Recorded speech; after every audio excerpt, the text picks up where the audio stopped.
Welcome to the Dairy Demo ga Aruka Tatskate Kudasai. Watashi wa podcastu toshite tensei seorita kita podcast. Also known as the Is Anyone There? Help, I've been reincarnated as a podcast. Hey, we got through that without me fucking it up. Nice. Right. So, as we've already established, this is an isekai podcast. And this episode we're going to discuss first the differences that we can think of between Western and Eastern isekai that we've both noticed so far, and two books. One, the Nogud Legacy, which is available on Amazon, but I suggest you do not get it. Two, this, what was it? How a realist hero rebuilt the kingdom. Ah, yes, that's the one we're doing. Okay, so I do want to go ahead and start that we had a couple rules for isekai in the very beginning of our first episode. Those are not exactly concrete. Mm-hmm. There are, like we mentioned, that if you show up in another world and you have no memory of the previous world, then it doesn't count. But then I saw Grimgar of Ash and Fantasy, and they're basically sent to another world with no memory, but they also have no memory of the world they're in, so they're kind of starting from zero. Mm-hmm. And yes, that's technically isekai, so that's more or less guidelines, or these rules are subject to change as we learn more about the genre as it develops, because we're on a journey with you. Mm-hmm. You know? And if we don't grow, then you don't grow. So, we'll think of other books and that we've read where the rules are the exception, not the rule. So, right, we'll definitely try to keep those written down somewhere. Definitely not each other's DMs, hopefully. So we're going to discuss the couple differences that we can think of between the Western isekai and the Eastern isekai genres. The first one that seems to pop out the most that I've noticed so far is that Western isekai seems to they don't shy away from the subject of sex, whereas Eastern isekai, while sex may be present, it's not focused on. There's also a lot of hint of it being used specifically as a joke, wherein just a lot of isekai fall into the harem tag as well. You have a lot of girls that are all into the main character, and, well, the Western answer is always, just bang them all. Why are we arguing about this? Or in certain cases where the main character is raised as a Midwestern or a devout Catholic, they're struggling with the concept of polygamy, which it essentially boils down to with these harem books. But eventually, even they get down to just laying pipe in most of the Western books that we've read. Oh yeah. Whereas a lot of the Easter books, they play it up for laughs. Like, as soon as it looks like dude's about to get down to tapping, the plot shows up and cock blocks him, and it's always played up for laughs. Konosuba, in one of its later volumes, actually had this where they actually debated whether or not there was an actual curse on the main character about whenever he was about to get him some, literally anything happened. And and they try to tell him, no, that's bullshit. Okay, I'll prove it to you. Let's get down to business. Okay. Something literally happens. Yeah, we're gonna have you check for curses in the morning.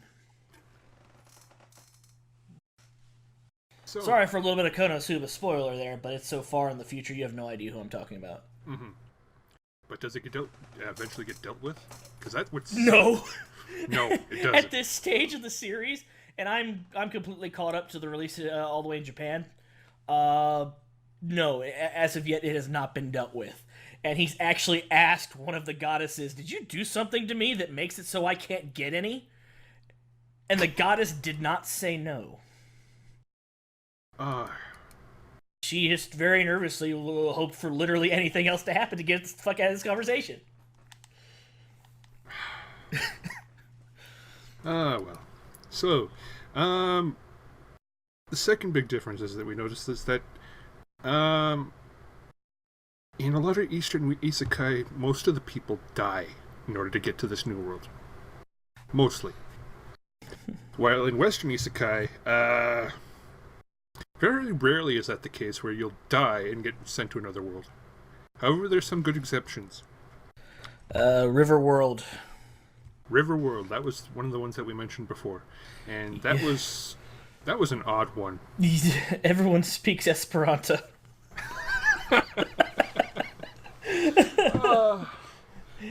Death is actually a mode of conveyance. Yep. Mind you, that was held together by aliens, so... Riverworld will have its day. Riverworld will have its day if we can muster enough interest to try and read the damn thing, because as interesting as the concept is, it's just... I don't know. Being stuck on a single river world, where the whole world is a river, it just sounds ridiculous to me. So, third difference that I can think of. The cheaty skills that you're given in a Western isekai aren't really so much from you being given them, so much as you having them. And in Eastern isekai, they give you them, your cheaty skills. Often you're actually given a full explanation of how they work and what they do, and you can kind of start to extrapolate the principles at play and figure out how to use them. Mm-hmm. John Carter wakes up on Mars, and he has no idea he's super fucking strong, or that he can jump really far. He has no idea. He just started climbing up a rock, and all of a sudden he was 30 feet in the air. He didn't realize how powerful he was. He busted his ass. Oh. He didn't realize he was able to basically pull himself across half a goddamn football field by accident. And that's because of the gravity there. Now, in Eastern isekai, as much as I despise the anime series, Sword Art Online, they give him they give that main character his cheaty skill just because he was a participant in a beta program. The way I explain it, I understand it because I admit it, I liked Sword Art when it came out. So when it came out, I read all the light novels I could get my hands on because I didn't want to wait for the show to come out. Mm-hmm. The way they explained it was the more time you spent in VR, the more you got acclimated to VR, and that actually caused you certain sensory perceptions to develop differently because you're in VR. And Kirito, basically, when the Nerve Gear came out, played everything that came out for it and spent most of his time in VR. Mm-hmm. When he did the beta testing, he did longer sessions than anyone else. He got farther than anyone else. And it was when he wasn't asleep or at school, he was in VR. And they said that the acclimation that he developed from that is what eventually gave him that individual skill, because in order to get the twin blade skill, you had to have like the fastest reaction time. Mm-hmm. Or your reaction time as quantified by the game had to reach a certain apex point. Because there was a shit ton of skills that were supposed to be like legendary skills, but nobody knew anything about them or how to get them, and it was very much you had to show this kind of prowess as quantified by the game. Well, alright. So he kind of earns his cheaty skill, but that's... Unless Xavier can think of any more differences that are majorly present, that's as far as I can think of. Western isekai tends to be more brutal, like, more easily. Oh, like, yes. Like, yes, you get your Goblin Slayer, and like, holy shit, this is fucked up, but you know, you see people torn limb from limb in Western isekai all the time. Oh, yes. In one book that most people will probably never be able to read again unless Michael Scott Earl gets his rights back from Amazon. There is in a book called The Tamer King of Dinosaurs. This guy gets kidnapped. He's thrown on a planet with 3 other people, and immediately one of them gets eaten alive by dinosaurs. Then the other one tries to use him as bait in order to avoid getting eaten by raptors, but instead he gets eaten by raptors. And then the main character manages to finally find a couple women that have survived by themselves. And in both of those cases, they got described as being torn apart. In another Michael Scott Earl book, with a were-tiger, a space marine gets turned into a were-tiger, and then it's just described him like just blowing the shit out of everyone around him with his big-ass shotgun, because of course you're going to give a big-ass shotgun to a space marine that can turn into a were-tiger. And it just the level of detail that they go into of describing them, like heads bursting like melons, or like blood splattering the walls, or this guy's arm getting blown off before getting chopped up in half by a goddamn combat knife. And I think that's just like a cultural difference, because a lot of Eastern stories, everything in the story serves the overall tone and the theme of the story. Wherein, unless you need to know how dark this world is by having these like really brutal scenes happen early on so that they can go into less detail later on, they don't happen. You know, they stick to the overall theme and the tone of the book. Whereas a Western story, you could have fucking brutal murder, like extremely graphic detail, but it's a love story. It's a serious whiplash, yes, don't get me wrong, but you can do it. And it's... Oh my goodness. Metal Mage is really good for that. I mean, it's ostensibly a man who is thrown into a... Metal Mage is next time. Yeah, maybe next time. I'm not going to go through the plot too much, but it's ostensibly him, like, falling in love with, like, a couple women that... are enamored with both his ability and himself, but it describes him like just straight up murking people with his one cheaty skill, which is the ability to manipulate metal, and which he eventually uses to make guns. Also, Western stories, they don't always have a cheating skill. It's sometimes they just don't. Or there's nothing that they have that honestly gives them an advantage. It's just they're the main character. Partially, it's I would say in those particular stories that their skill is knowledge that this isn't how it should be. That there's something different. Okay, I could agree to that, because that's... Now that you mention that, yeah.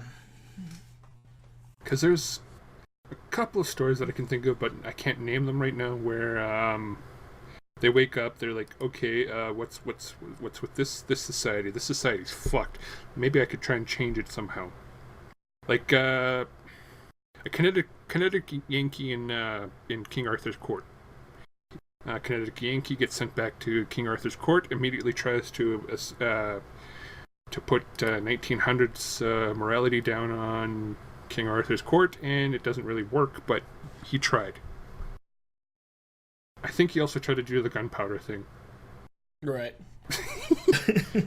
It's always gunpowder and soy sauce. Once you find those, you can conquer the whole world. Okay, so if we can move on, I think that's all the differences we can think of. We'll let you know if we think of some more. Yeah. So okay, so oh boy, let's start with the one begin? Where do we even begin with this one? The Nogud Legacy. It's oh boy. It's definitely a book. Who? It counts as isekai. A man named Joshua wakes up and spends 10 pages walking along a road. Just trying to remember if he remembers what words are. It's some of the most vapid writing I've ever read. I've never seen a person take so much time to say nothing. To make the point, I actually feel like we should go ahead and just read those pages to you, so you understand the pain. All right, go ahead. Let me find the chapter start. Chapter 1. The Wanderer. I was walking down a dirt road with trees on each side, 1 foot in front of the other. The road was more or less straight, but it curved this way and that slightly. My eyes kept me on the path, but any details of what was around me went unnoticed. I walked, 1 foot in front of the other, down the road. I had no thought of where I was going. I was walking. After a time, I had no idea how long I felt myself. What I mean is that until now, I had no remembrance of any feeling. Now I started to feel things. I felt the sun on my face. I felt my foot hit the ground. I felt the weight of my clothing. I seemed to be carrying something on my back. It didn't surprise me. I'd always felt myself and my feet, and if there was a weight on my shoulders. Everyone does that, and we don't pay any attention to it. We carry our weight and we walk down the road. Farther on, I noticed that the sun was on my face and rising as I walked. It was higher now than it had been. I think it was, anyway. That was normal. As you walk down a road, the sun either rises or sets. Unless you have somewhere to be, you pay no attention. You keep walking, 1 step at a time. It seemed that the day was lighter now. The sun was higher. It had been darker before. I stepped to the side of the road to move out of the way of a man with an ox and a cart traveling the opposite direction. He passed me, and I continued walking. The sun had been on my face, so I must be walking toward the east. That man with the cart must have been going west. I wonder where he was going and why he'd chosen the opposite direction from the direction that I was headed. It struck me slowly that in an odd question and something was wrong. What was wrong? There was something wrong about the way that I was thinking about all of this. I felt myself frown as I tried to question myself about something that I couldn't quite grasp. I was walking east. The man traveled west. He had every right to travel west. If that was where he was going, why would I pay any attention to it? He traveled west. I walked east. Why did that feel strange? I kept walking, and I kept thinking. Thinking seemed hard right now. This is verbatim. That is verbatim, and it just keeps going on like that I for seem a to good still be 4 or partially 5 pages. Yeah. All we learn at the end of this is that he's walking east, the other guy was going west, he doesn't know why he's going there, but there must be something there because he was walking east. And he doesn't want to go west because he was walking away from there, so there must not be anything there for him. Unfortunately, the book is filled with a lot of those.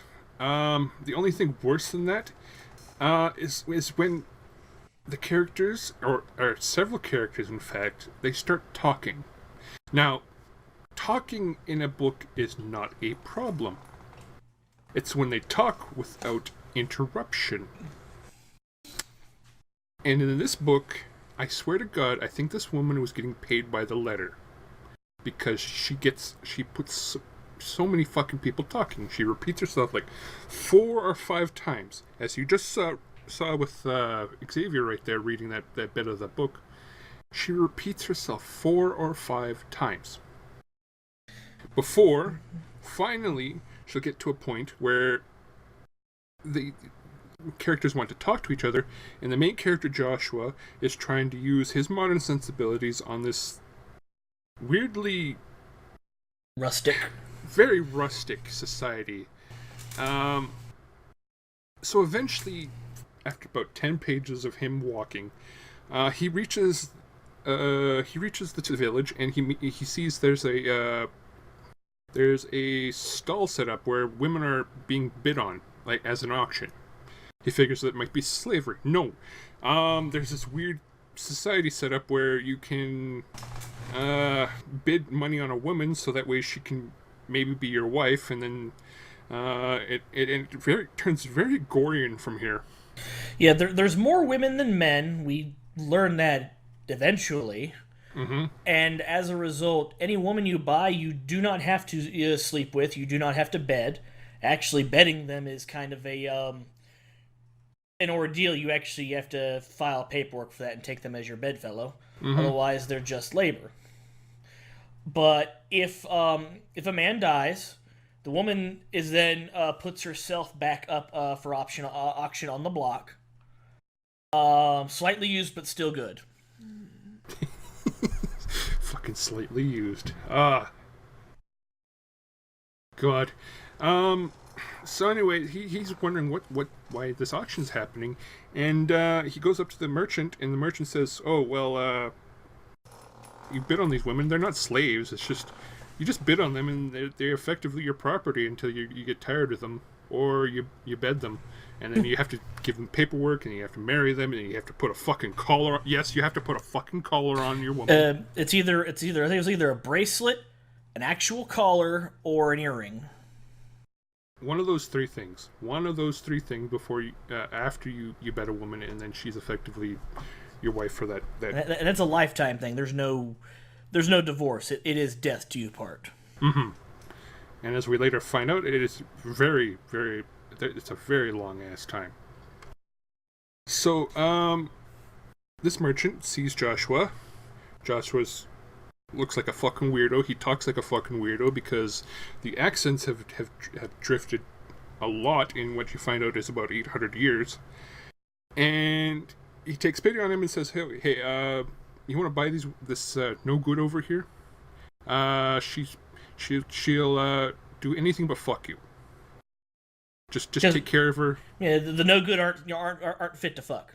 Yeah, they aren't fit to fuck, apparently. They're not strong enough to lift things. They're not strong enough to carry a horse, carry a sow.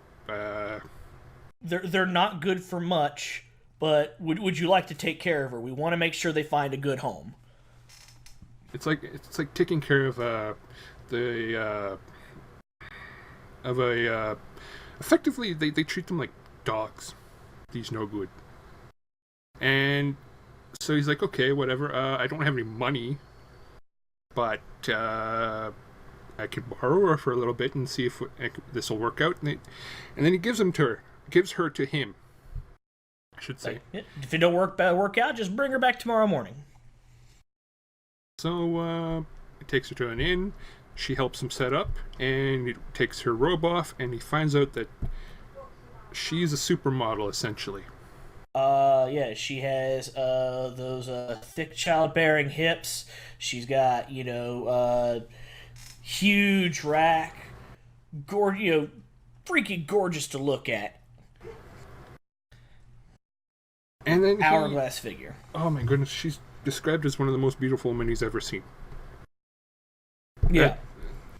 To be fair, though, judging from the description, yes, that is an actually fairly beautiful woman.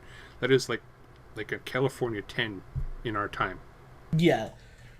And he's like, you're no good? Yes, it's unfortunate. I'm untouchable. Why?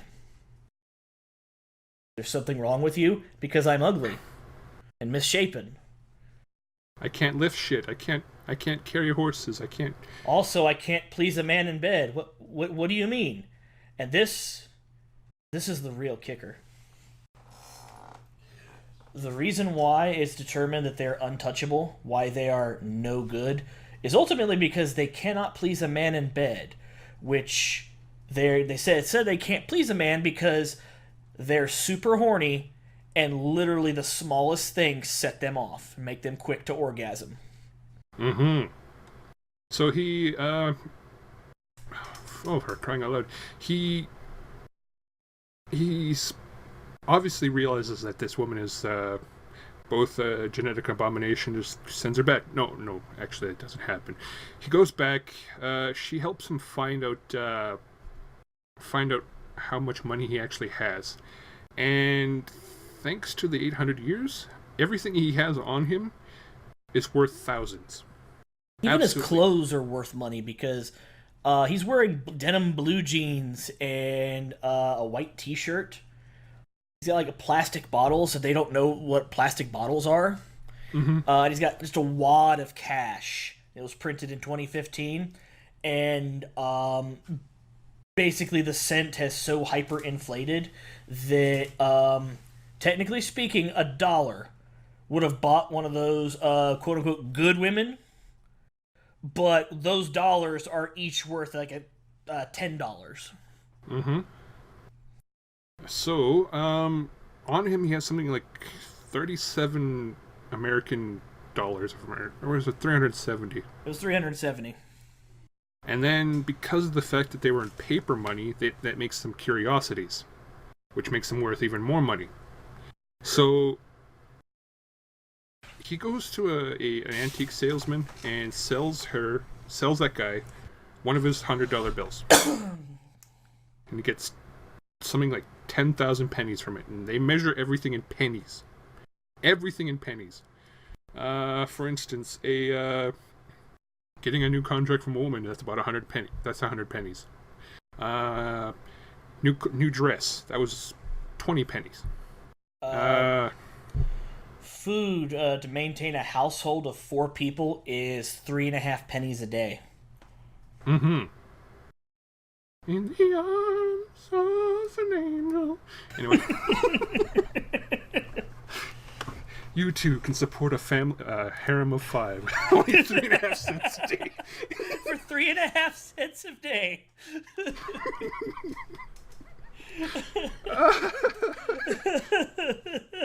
Especially this one with all the flies on their face. Oh, this one doesn't have one. Find me a villager with more flies. So, oh god, I stepped over something. We missed the part where he met up with a tailor in order to buy a dress for his new girl, Viola.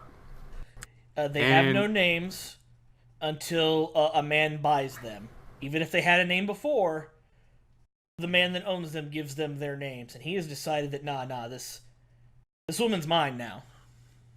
Her name Y'all is Viola. people are fucking morons. So he takes Viola to the dress. He says, "Okay, well, I don't have any money right now, but if you want to work with me for a little bit, I'm going to go down to the antique salesman over here and sell some stuff. But I can keep this knife here or something of mine, so that way I can fit in better. Or if that doesn't work for you, I'll bless your shop and leave." Yeah. And blessings are a big deal here in this world. They're a little weirded out, but inevitably they do give him his clothing. They do put a dress on this Viola on the Viola girl, and then they burn her robe as a symbolic gesture. What's really weird is that after they've made her up and gotten her in a fancy dress, no one recognizes her as the Nogud that was following him before. Mm-hmm. So he gets his antique money, goes back to the shop, pays for all the clothing he has, and then blesses them with the knowledge of cunnilingus. Yeah, basically these people are like super prudes, like your 50s family that sleeps in 2 separate twin beds, even though they share beds. Mm-hmm. Like, Margaret, we could have relations tonight. That would be lovely. Maybe push the beds together. Yeah, just missionary position until you're done. All of a sudden, he's like, he's teaching about cunnilingus, he's teaching about all this other shit, and it's like, the kind of shit that would make an old man blush. And well, it does actually make the tailor blush pretty badly. And then he goes and does it. Then he goes and does it, and he realizes, well, I've been missing out on a lot. Jeepers, boy, this young boy is a wizard. And they keep calling him a fucking wizard throughout the whole fucking book. We're off to see the wizard, the magical wizard of Puss. So he goes back to the merchant of women, and then he pays for Viola's fees, and then he says, you know what? I'm going to go pay for her marriage license. Yeah, we're getting married. This is happening.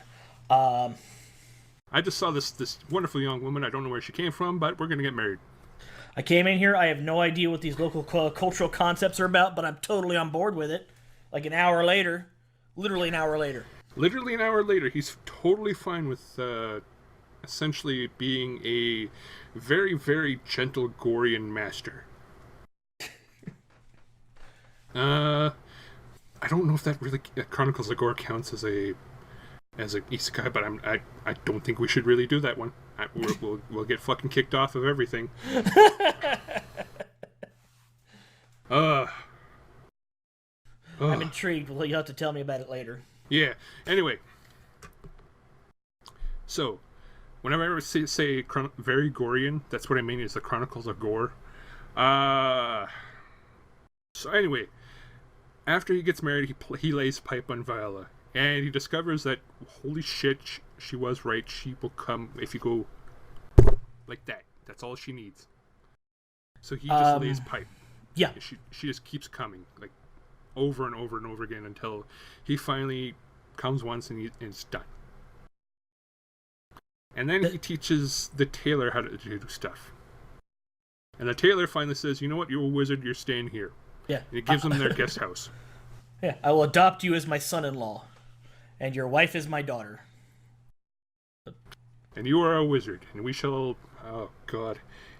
And if you say we go mountain climbing, we'll don our invisible underpants and peck unicorn marshmallow sandwiches, and we'll go mountain climbing. Was that actually from the book? Because I think he might have actually said that. Because one of the tailor's wives says that when she's trying to explain to the jeweler's husband and wife of what Joshua is capable of. And she says very quickly that she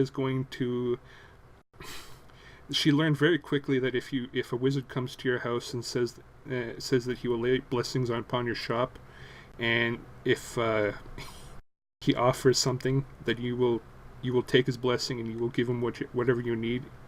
And you will not let him leave the house until you get him a sandwich. And a wizard always has a plan. A wizard always has a plan. That's how they hold it on to it. Ugh. Okay, we're so technically speaking, we're now on day 2 of Joshua being in this village. He's gotten married, he's been adopted, and he now has a place to live. Man, it sure was a busy day. Well, come to find out, there's actually 2 other girls with the who are no good, with the auction guy.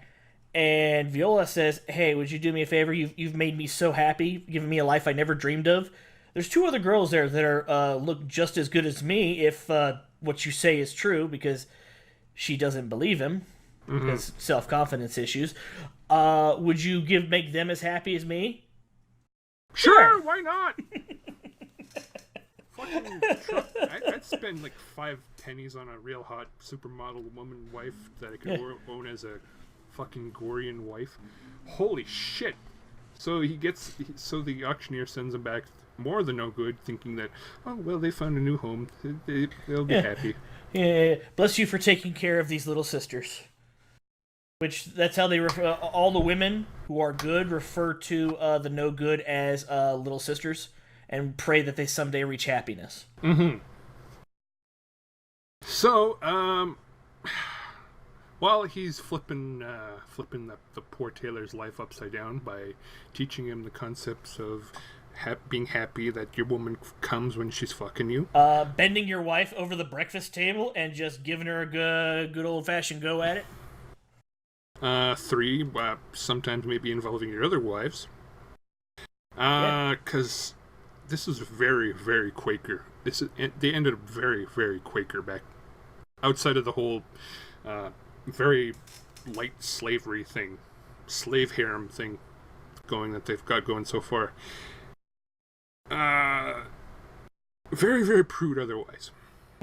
Well, a woman can say no, she doesn't want to be your wife. In fact, that's with Yuki, that was the thing, was the offer was always there, she always refused. Yes, so they never forced her on it. Mm-hmm. There's a reason why Yuki, one of his wives, the tailor's wives, never revealed herself as a sexual being, because she was afraid of, being found out that she was no good. She was secretly no good, but just like Joshua, somebody had taken her hood off and found out, damn, girl, you is fine. Them motherfuckers is crazy. And bedded her, and then he died. Not for bedding her, but much later. Yeah. Not after she bet. And then she got sent back to the women's auction. And she's like, oh, you're a woman. Let's sell you off again. And she got sold to the tailor, and she managed to actually, become a farmer's wife. Yeah. It just turns out that maybe you just need to fucking lift things once in a while in order to become a tough farmer's broad.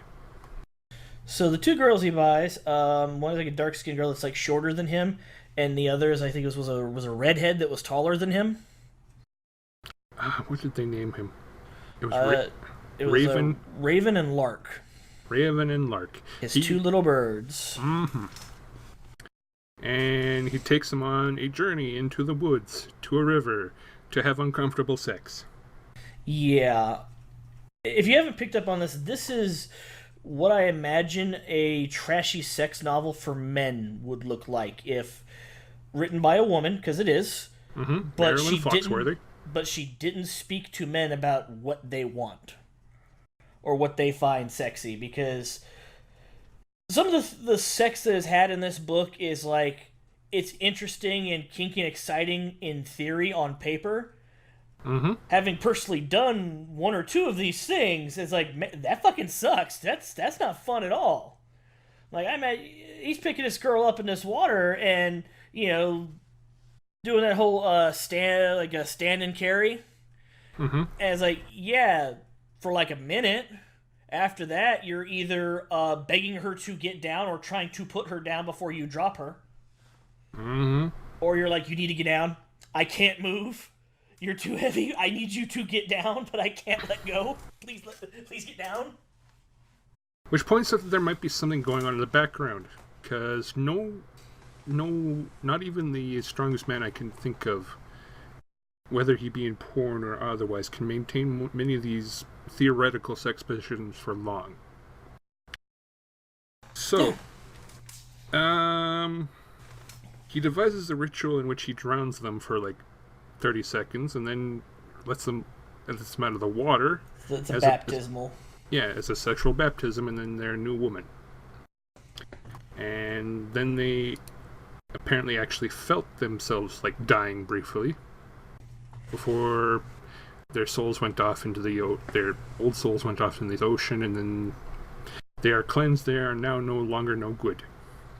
Right. And now this is important because after this, after he's begged them once, their personalities completely change. Whereas before they were incredibly quiet, shy, and very reserved because they've been living in a society that's just beating on them for an undisclosed amount of time, telling them that they are worthless and they will never achieve happiness, to within the hour, they are acting like women who are extremely experienced and have lived a very, very good life for a very long time. Mm-hmm.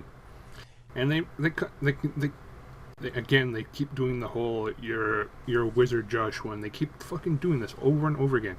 So there he is, a vaginal whiz.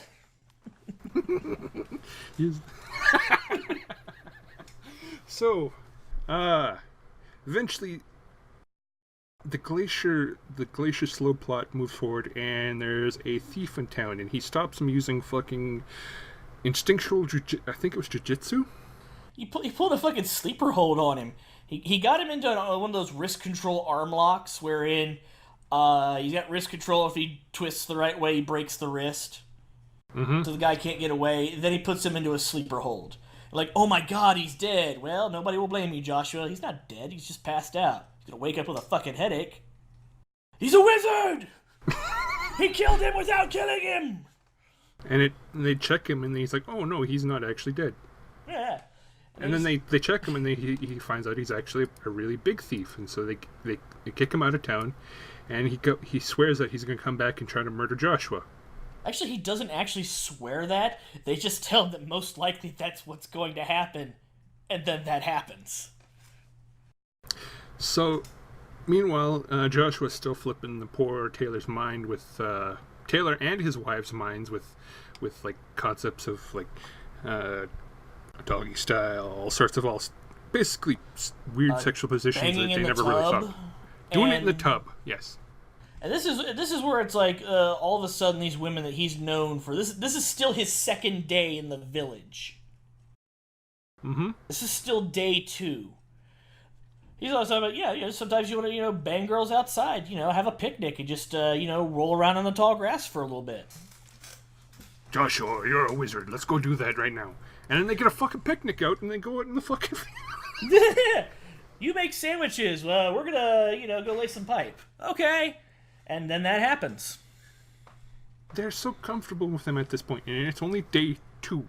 This is day 2. That they bathe naked in front of each other. Whatever. Right. So, Uh, so there's this weird thing where Lark might have like some sort of like spooky like voice of the woman behind her, and it's not really fleshed out, honestly. Yeah. But we do find out that Lark is also Yuki's daughter, Mm-hmm. who was taken away to the school and was thought never to be seen again. And then she Which brought her back. you Oh, my girl. you you brought my daughter to me. You truly are my son-in-law. And Oh my god, it's so bad. it is bad. And then on the third day, Joshua makes himself a boken. A fucking boken using some lumber that he got from town. And then he Naruto runs into the fucking village. Not quite, but it may as well have been. And he finds that the thief is back with a knife. And it's never come to anybody's like mind to, make swords and go raid each other. No. The most dangerous thing that people have seen in this area is knives. Yeah. So he's threatening people with a knife, and Joshua's the whole time is just sort of like coolly thinking, yeah, this is how it's gonna go. I'm doing this thing. And she falls back in that pattern where she explains like things like 4 or 5 times before she finally gets to it. Yeah, the way it read to me is like this motherfucker has King Crimson's epitaph, and he's seeing into the future exactly what's going to happen, and then it just plays out that way. Mm-hmm. It's like he sees in his mind's eye that this thief is going to be threatening people with a knife. He goes up to the thief. The thief will start insulting him, and then he attacks him with a knife, and then Joshua will clock him in the head with the fucking boken, and that's more or less how it turns out. And he kills him in one clean stroke. And the thief is no more. Completely dead. One shot KO. And because he moves so quickly, which also points out to the fact that there's something getting fucky in the background, they're like, you killed him without even touching him. He's like, no, I used my boken and I clocked him right in the temple and he's dead. Joshua, you killed him with your magic wooden wand. Everyone saw it. He didn't even move. But no, I moved. So that kind of points out that yes, there's something wrong with specifically Joshua, and that he's capable of these weird feats of strength, these weird feats of speed, these weird feats of sexual knowledge. Weird feats of dick. The weird feats of dick, yes. And then they give him his money, and then he was like, no. Take all that money and then make the village better with it. And then he proclaims himself as the protector of their village because he's a wizard. It's kind of life of Bryony in that, of course, a wizard would say he's not really a wizard. Mm-hmm. All right, I'm a wizard. You see, he admits it. But he gets a crest made, and this goes on the collars he has made for his wives. Mm-hmm. In the process, he finds out that the jeweler has a daughter who might be no good, and before she is sent to the school, Joshua agrees to marry her so that she doesn't have to deal with the school. And that doesn't happen until about book 3. Holy fuck. Yeah, you told me about that, and I had such a laugh. But he decided that we're going to make tree markers and stone path markers, all with this crest, and you will go far out and wide and do business in my name, and you will tell women that if they believe themselves to be no good, instead of going to the school, look for my mark, and you will find safety and happiness. And an enormous amount of pipe to be laid. It's at this point where you start learning that everything's not really, really fucked up more than even how it is right now. This is also the last 15, 20 pages of the book. Yes, because you learn that everyone so far is close to... Everyone is ridiculously aged. The youngest woman, Raven, she's 24. No. Raven was like 30. Aspen was 24. Ah, yes. So, Raven is 30.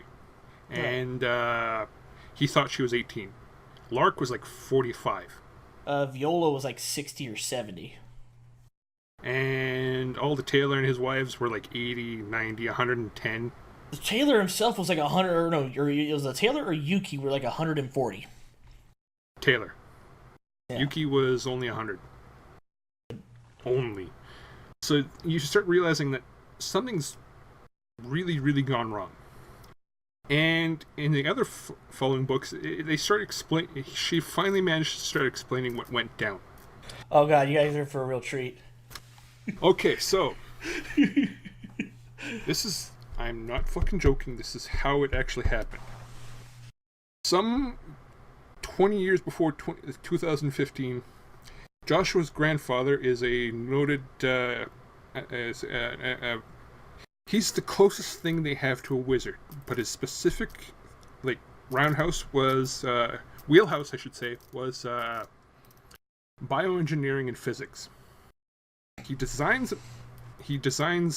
himself some wives that are effectively the generation 1 of all that he's no good. And then with one of these no good, he has a son. That son grows to be about... Oh, no. So that's about 40 years earlier. So then the son grows up, and he was going to get some wives, but the son, Joshua's father, meets up with this Baptist lady. He marries that Baptist lady. They go back to the grandfather's resort and finds out that, holy shit, the grandfather's a freaky fucking polygamist that makes his own women. Waifus by the bushel. She doesn't want anything to do with this, but she's married to him and she's going to have to give him a son. So she births Joshua, and the grandfather is going to give Joshua some wives. The mother wants nothing to do with that. Even one of the genuine wives wants to become Joshua's mother. She still wants nothing to do with that, but then that genuine wife decides, you know what, I'm going to emotionally lobotomize myself, and I'm just going to be a maid. She's finally fine with that, and she effectively becomes the maternal, like, maid mother of Joshua for 20 years. And she raises this child to become Joshua, and meanwhile, the grandfather is making genetically engineered wives for Joshua. These end up being the ancestors of the Nogud, in that they're very attractive, they're very sexually responsive, and everything was going to go great. Joshua's grandfather was going to throw off his son and his wife onto their own island so that Joshua could grow up, having his own, like, genetic abominations for wives. And then 2015 happened. The Yellowstone volcano finally explodes. Mm-hmm. And it causes a cataclysm in which it fills the sky with soot and thunder, and Joshua's grandfather flees off to, I think it was either Honolulu or Cuba, I can't remember which one, with his polygamous wives, while leaving Joshua behind because Joshua got hurt. And then he stuck him in a hut with a cryopod, cryo-nanopod, as you learned later now, and tells a certain family to watch over the solar panels and make sure they're cleaned. So that way that the AI within can make sure that Joshua, whenever he's healed back up, will have a place to live and will be safe. Yeah. So, the Baptist mom and the father, his father, go out to go see this house of his, and he's like, and they get into an argument over the fact that they're left with the 5 abomination kids, the 5 what would be the no good, and she gets so pissed off that she straight up murks him using that super speed that they've been given. And it turns out that even though the grandfather didn't really care for her, he made sure that they all had nanomachines, which didn't turn out very well for anybody. And then She takes those 5 no good, and they go in a woods, and society collapses. Somewhere along that line, she loses track of those 5 kids. They turn into women. Women get they go off. They get attracted to people, and then they bred essentially. And she hated that. And they point her as this big villain. So she establishes a school for women in which they determine whether or not one of these girls has been bred into the general population, and declares them no good if they respond sexually. Which she does this by going knuckle deep. Yes, knuckle deep into every girl that has ever been born in this village, just to see to determine whether or not they are no good. And then once they're declared no good, they get effectively turned into slaves. And the only way they survived until this day and age is because charity, and the fact that occasionally people would look under the dress and say, "Holy shit, you're beautiful," and they would lay pipe. Out in the woods, it was always out in the woods. They were very specific about that. They'd go out in the woods, and it's always they were dragged in the woods. They get laid, and then the problem would repeat over and over again. And she, to the woman's credit, she almost annihilated all the no good. There's only about 6 left at this point in time, not including Yuki. So there's more outside of this village that she seems to have some sort of control over, because they consider her a witch, even though they send all their women to her. All their women, every woman, once they hit about 26, to determine whether or not they're no good. Yeah.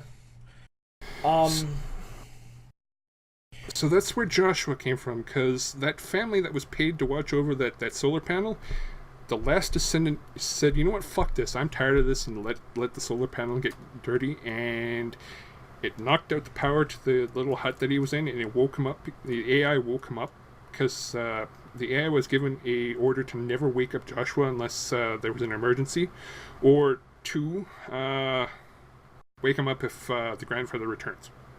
Those are the only 2 circumstances that Joshua was supposed to get woken up in. And since there was no power at the little hut that he was in, he was released from the pod, and then he spends 10 pages walking into town. And that's where we end up. And then in the 2nd and 3rd books, he finally gets his rights back, he finally gets his lands back, and in the 3rd book, he confronts his mom, and his mom thinks that he's a ghost, and she immediately tries to kill him with a knife, and he kills her with a fucking judo chop to the forehead, and she's dead. Damn. Meanwhile, at the hotel and resort, he finds out that he's actually the heir of a whole bunch of freaky genetic abominations that he calls fairies, because they're short stacks, essentially. They're 3-foot tall women that do all the maintenance tasks, but have fully functioning vaginas. And there's at least one of the grandfather's wives stuck in mothballs. Wow, that I didn't hear. You never told me about that part. That was the one. Okay, so that was where you learned out that was the one that got emotionally lobotomized, and he has to fix her, and he fixes her. No, I meant about the fairies. Oh, yes, the goddamn short stacks. And he takes a couple of them back, because it turns out that they're all sort of autonomous, but they can't run outside of Wi-Fi. Wow. A couple things that stood out to me about this book is that, one, this is written... feels like it's written to an extent by somebody that reads a lot of hentai doujins. Like, a lot of tags are represented here. Mm-hmm. And, in those, at the end of the harem story, where you've got all 3 girls are banging your main character, and they do that thing where we've got to decide who the winner is, so we're just going to all 3 bang him at the same time until one of us is the winner somehow. And then they just all agree that this is fine too, let's just share him. There's that level of comfort between the different women. There's no jealousy of who was the first wife, so who's top wife. There's no argument over who's the favorite. It's just let's all bang Joshua. Well, there are some sort of things, because with Viola, she does effectively act as the first wife. The lead wife that helps all the rest of them figure out what their fucking problems are, and it turns out it's just because they're abused by this whole system that's been set up for fucking 800 fucking years. Once again, Viola's personality has changed after a single day to someone who was shy and extremely reserved to someone who understands everything that's wrong in this world and what needs to be done about it, and knows that Joshua is the person that will do everything about it and will help him. So, it's a big leap. It is a very big leap. And we didn't even mention at the very beginning of the book, there's 5 pages where she tries to explain the premise. Marilyn Foxworthy spends 5 pages attempting to salvage the premise by summing it up in... the list. In a bullet point list. Yeah. This book is better in hindsight if you keep these things in mind. Now, I didn't read that list because I'm like, no, you're not going to fix this in post. We're going to read this how you wrote it. If you really wanted to fix it, you'd have released it as a new edition. Mm-hmm. I mean, fucking Tolkien did that to the Lord of the Rings and The Hobbit. He kept updating them. Mm-hmm. That's all he would do, is he'd update it, and then he eventually got to the point where he had an unfinished book and then fucking died. Yeah. So she attempts to salvage the premise before the book even begins, with 5 pages of bulletin points that you're supposed to try and keep in mind as you're going along with this book, where she explains herself like 4 or 5 times. She rewrites things 4 or 5 times, and then she has... Okay, so in this particular instance of bookmarking shit, I made a bookmark every time a character spoke more than whose words, their speech took over a third of the page. By the time I was done, I had 153 bookmarks. And that's 153 times where the pages was just overtaken by someone talking or a really big, long speech. Mind you, there's 300 at the spacing that I'm reading at. There's 317 pages. So that's 150 pages where it's just someone talking uninterrupted with just speech. She's very much a tell don't show. And something that I realized after a couple days of thinking about it, like I said, this sounded like somebody wrote a book based off their fucking favorite doujin or something, or tried to write a doujin into a book. But then I started noticing something like, this seems very familiar. And eventually I was able to put my finger on it when I read her about. And let's see, Marilyn Foxworthy lives a peaceful life studying classical mindfulness, practical philosophy, and martial arts. A prolific writer of fantasy and adventure in the style of the 20th century pulp writers of the golden age of fiction. For those that don't know, that's typically, the 40s to the 70s. Mm-hmm. And who was a really big writer at that time? Heinlein. And that's when it all came together. She's basically writing a book in the style of all of Heinlein's smuttiest books. And the main character is just Lazarus Long if he didn't know anything. Mm-hmm. So, to sum up all this shit, don't read the Nogud Legacy, because I read 2.5 of those books, and there's 5 of them so far. And while the mysteries are enough, that was the only thing that kept me going throughout those fucking books, was the fact that there was some mystery, there was something that I wanted to find out. And I wanted to find out how the fuck did this world get so fucked up. And I did. And just turns out it's just because Joshua has a really fucking horny grandfather. A super horny grandfather. Holy fuck, is he such a goddamn horny motherfucker. A brilliant horny motherfucker, I might add. Okay, let's move on to, with the last 10-20 minutes that we got, to the realist hero, our realist hero rebuilt the kingdom.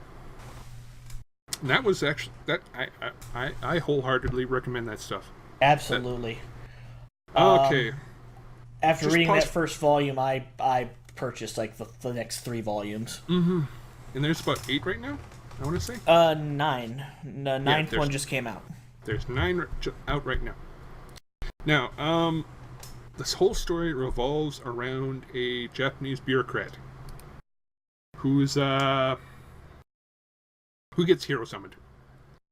However, he's a civil bureaucrat. The one that's okay. So, you want to go look around your town. You want to notice how clean it is, how all the roads seem to go in straight lines. There's adequate flood protection. Just there's good urban sewage. planning. There's excellent urban planning. Now, he was going to be one of those bureaucrats where they learn how to become a really excellent city planner. He was also a student of history. Like, he loved reading history. That was his big thing, was learning history. So he's hero summoned, and immediately the king decides that, you know what, you're the king now. You are now King Soma. Yeah. Because they gave his name as Soma I think it was Kazuya. Yeah, Soma Kazuya, he should be named Kazuma Soma. Right. But the Japanese way is Soma Kazuma. Yeah, surname first. So they call him King Soma for the rest of the book.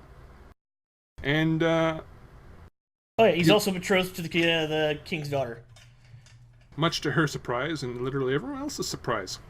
He uses his magical hologram projector device that they have. Because this kingdom is very weird. But in a good way. So the entire country now knows that the king has just abdicated the throne and promised his daughter to this guy who is looking at the king like, what? And the princess is seeing this is like, what? Everyone is confused.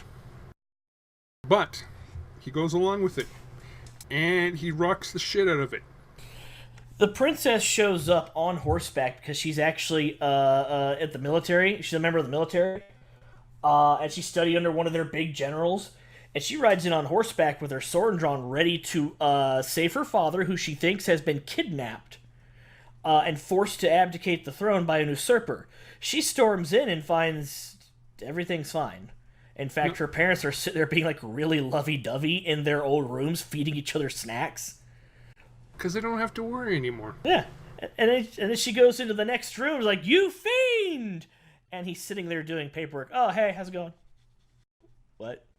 Yeah, if you got that next stack of paperwork, just, could you bring it over here, please? Thank you. And he just continues doing paperwork, and she is baffled. And he's like, are you okay? Yeah, being king is hard, you know?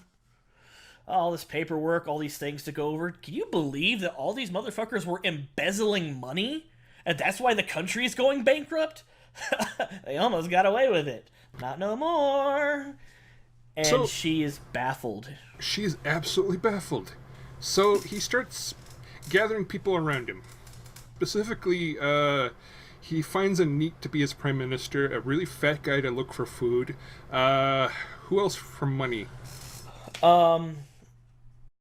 He doesn't find anyone a minister of coin yet. He holds this contest. He declares to everybody that everybody is good at something, even if it's something stupid or mundane. It's something you're good at, and that makes it important. Well, why don't you come to me, and we'll have our judges decide that if you really are the best at the thing you're good at, we'll have you officially certified and give you a cash prize for it. Because he's looking for people with skills, because even mundane shit, if you play it the right way, can be extremely useful. So he gathers the best fighter, the best fighter in the kingdom, who is a busty dark elf. Who comes to the kingdom specifically to ask him for help regarding her homeland, which is a forest that the elves are doing that whole You touch our trees. It's a blessed forest for us. You touch these trees, you die, sort of thing.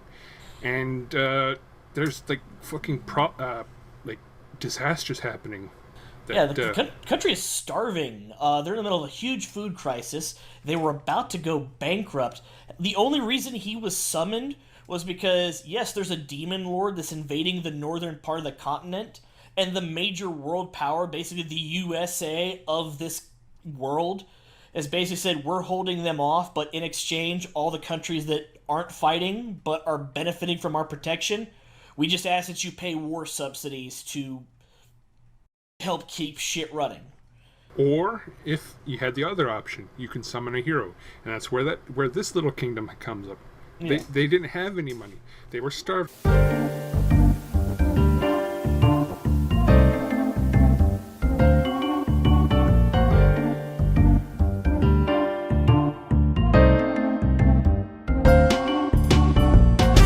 Sorry for that interruption. Random interruption out of nowhere. Yeah. So, anyway, where were we? We're dealing with the Dark Elf. Right. The Dark Elf is basically the best fighter in the kingdom. So, it basically becomes his bodyguard. And she has a single request. Yeah. Help her family and her forest. And it turns out that her people have not been following what is now known as the standard way to maintain your forests. Like tree clearing, to keep the trees from getting too dense and becoming very brittle, because they're getting in each other's way for absorbing nutrients. But also, thinning them out so that if there's a fire, it doesn't destroy the whole forest. And if you thin out the trees, that way the nutrients don't suck up the nutrients aren't getting all sucked up, which makes the grounds avoid problems such as landslides. And eventually, if you don't take care of your forests, floods will happen. And guess what's happening? There's forest fires, there's floods, there's landslides. And they've got poachers that are coming in there to hunt their food, because the country's in the middle of a food crisis. Come to find out that the country's in the middle of a food crisis because all the people that normally grow food are growing cotton, because cotton is a cash crop, and with the war effort, cotton is in high demand. Mm-hmm. So he puts a stop to that. The other important person that comes in is that the best singer in the country arrives, and he creates an idol program around her. That he does, using the magical projector icon, which is actually a repurposed dungeon core, to project every day at a certain time a idol show, which is used to unify the country. Like they go through a cultural renaissance of music, and they love idols. Yes, and then the third important person was the greatest gourmand. Nobody really liked him at first because he's just this weird fat guy. He was born to a low noble family, but he basically spent his fortune traveling around, trying different things to eat and different foods from different places because he just loves to eat. Mm-hmm. And he stands like, You are exactly what I'm looking for. What? I knew someone like you would show up eventually. Okay. Oh, you're gonna save this country, dude. What? All right. So the reason why this fat guy was chosen is because he knows what is safe to eat. So he establishes him as the Minister of Food, mm-hmm. and a new source of emergency foods are found, and it's usually stuff that the Japanese wouldn't blink an eye at eating, like crabs, squids. Yeah, people had no idea octopus was edible. They get them in their nets and then they throw them out because, damn octopus, I could have had a fish in there. And eventually he finds out that he eventually finds a people of foxes are capable of making soy sauce, which is the other key thing you need to take over a realm is soy sauce or gunpowder. And if you find one of those things, you're on the right path towards conquering your isekai. So he gave them their own district, and then gave them a 5-year monopoly on soy sauce, so that they could establish themselves economically, so that the district would not become a slum, it would actually be prosperous. Mm-hmm. So, King Soma, he deals with these fucking problems using modern solutions, and in a lot of cases they make sense. Cause like, I didn't know until this book in that if you leave horse shit out in the on roads, it'll eventually cause like breathing problems and spread various other diseases. Microphone He muted. basically decided that the main roads are for carriages only. All the other roads are for walking, and that made them easier to clean and maintain. He Microphone- also microphone nationalized muted. garbage pickup. Microphone Which- activated. Microphone activated. Ridiculous if you think about it, but you know, Microphone muted.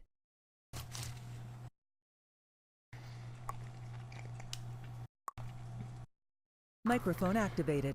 it's an extremely important job. Microphone muted. And the princess is extremely baffled at all of his crazy ideas. And then she's even more surprised when they work. He goes through a cultural and technological renaissance. He forces his kingdom to go through a cultural and technological renaissance while trying to find loopholes in things. Yeah. And he finds a couple. But we're not going to talk about that. We're just going to mention the fact that this book is great. It's very believable, for one. Two, he doesn't immediately get into the gunpowder stuff, because they already have an issue with things flying in the air.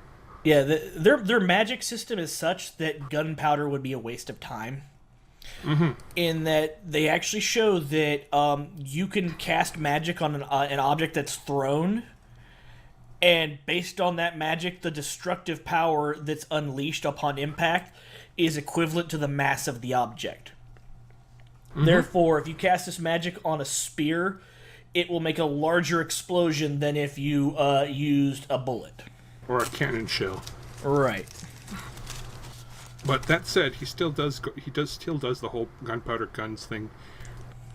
He's constantly being bullied by the Prime Minister to hurry up and make an heir. Mm-hmm.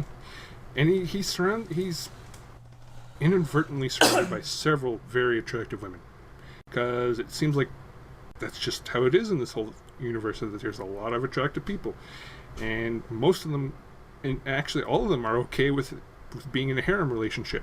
Because that's just how it is culturally. The law even allows for it. Mm-hmm. As long as there's a primary wife, secondary wife, third wife. A clear line of succession. Mm-hmm. And they bully him until he takes advantage of the princess. Well, not really takes advantage of her. She's just, he sits there, puts her on a bed. She's like, "Are you sure about this? Because I've been wanting this for a while. Yeah, let's do this."